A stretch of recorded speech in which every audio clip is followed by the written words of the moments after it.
नमस्कार, जय गणेश। आपका देवीनी चैनल में स्वागत है। हम आज बनाने जा रहे हैं खजूर के लड्डू। हमने इसमें खजूर, खसखस, मखाना, बादाम, काजू, अखरोट, पिस्ता, द्राक्ष, મગજતરીના બી, પમ્પકિન, કોપરાનું બૂરું વગેરે વસ્તુ આપણે લીધી છે. ખજૂરના લાડુ ખૂબ જ હેલ્ધી છે. શિયાળામાં બી ખાઈ શકાય અને બાળકોને ઘણા જ પ્રિય છે. ચાલો આપણે બનાવવાની શરૂઆત કરીએ. 1 ચમચી ઘી લીધું છે ચોખ્ખું. તેમાં આ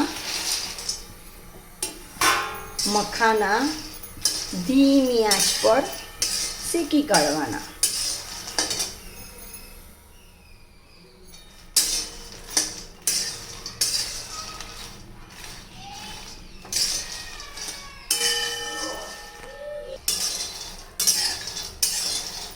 હવે આપણા મખાના સરસ ગુલાબી અને ક્રિસ્પી શેકાઈ ગયા છે.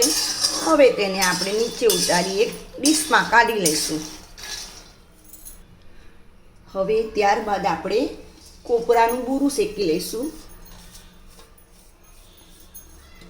એમાં ઘીની જરૂર નથી. કોપરું એનું પોતાનું જ ઓઇલ છોડશે. સરસ ધીમી આંચે તેને શેકાવા દઈશું અને ગુલાબી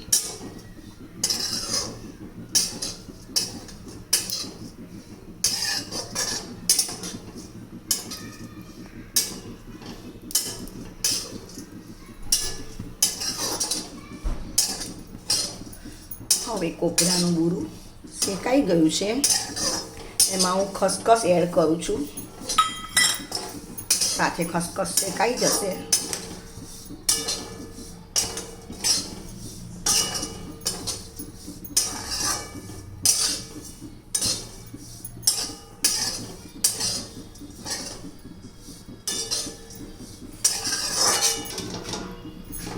હવે આ શેકાઈ ગયું છે.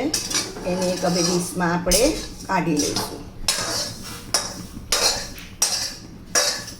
હવે આપણે 1 ચમચી ઘી મૂકીશું.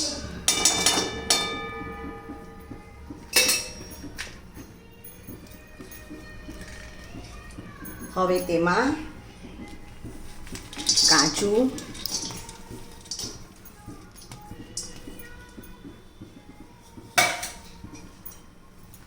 ધીમી આંચ પર શેકી લઈશું.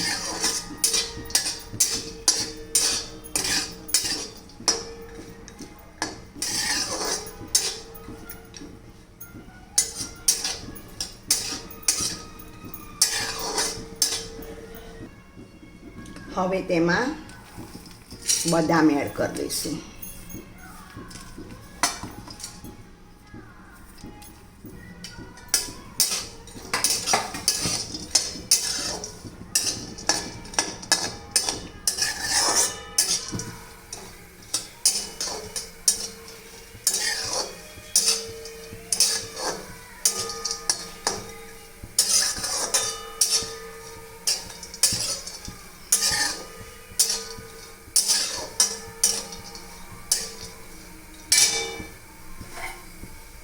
હવે તેમાં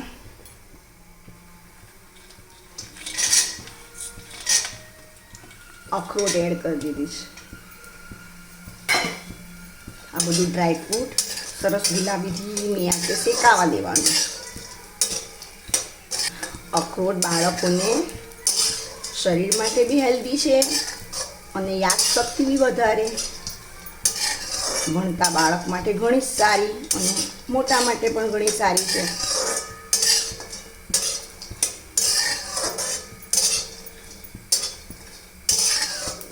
હવે આપણું ડ્રાયફ્રૂટ સરસ શેકાઈ ગયું છે. હવે એને આપણે એક ડીશમાં કાઢી લઈશું.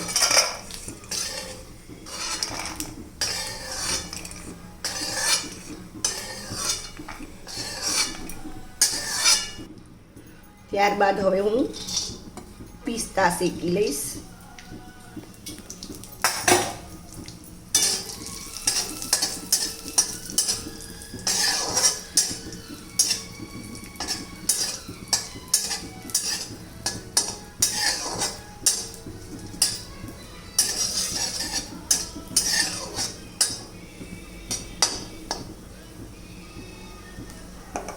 પિસ્તા ગુલાબી થવા આવ્યા એટલે હવે આપણે એને ડીશમાં કાઢી લઈશું. હવે હું આમાં દ્રાક્ષ શેકી લઈશ.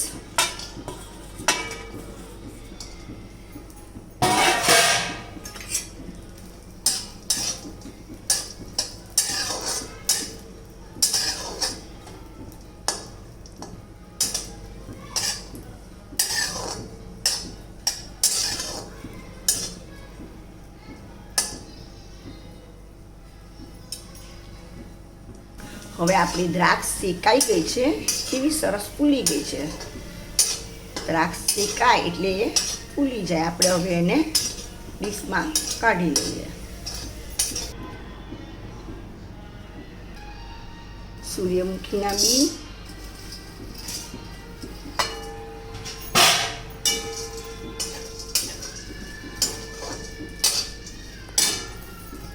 પમ્પકિન,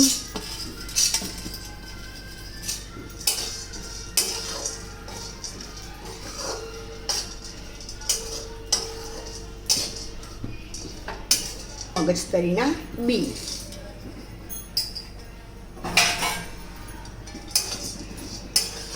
હવે આને સરસ ઝીણું શેકી લેવાનું છે.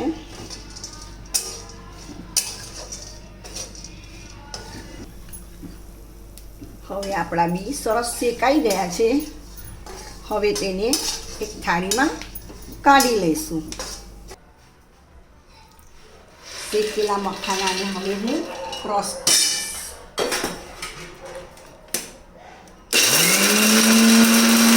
હવે આપણે 2 ચમચી ઘી મૂકીશું.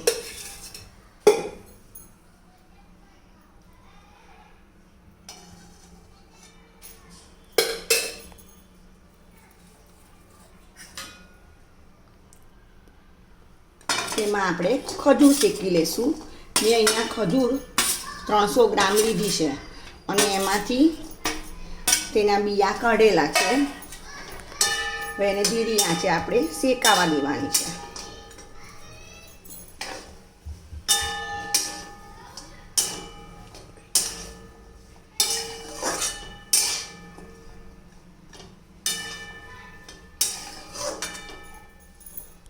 હવે આપણું ખજૂર સરસ શેકાઈ ગયું છે અને ફાઇન મિક્સ પણ થઈ ગયું છે.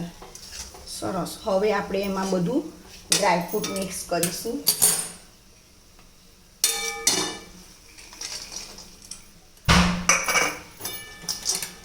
મખાના જે શેકીને ક્રોસ કરેલા એ ઉમેરી દઈએ છીએ. હવે તેમાં કોપરાનું છીણ જે ક્રોસ કરી હતી સરસ શેકી કાઢે એટલે હું એ શેકી અને ક્રોસ કરેલા એ આમાં હું એડ કરી દઉં છું. હવે એમાં જાયફળ અને ઇલાયચી છે સરસ નાની નાની લાડુડી બનાવી દેવાની.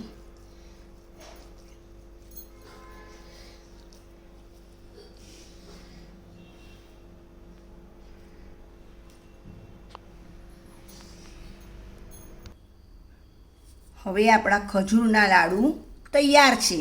શિયાળામાં ખાવા લાયક અને હેલ્ધી, બાળકોને બી બહુ પ્રિય છે.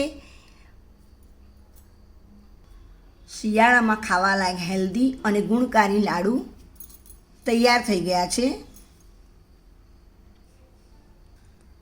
તમને મારી આ રેસીપી કેવી લાગી તે કમેન્ટ કરજો, લાઈક કરજો, શેર કરજો.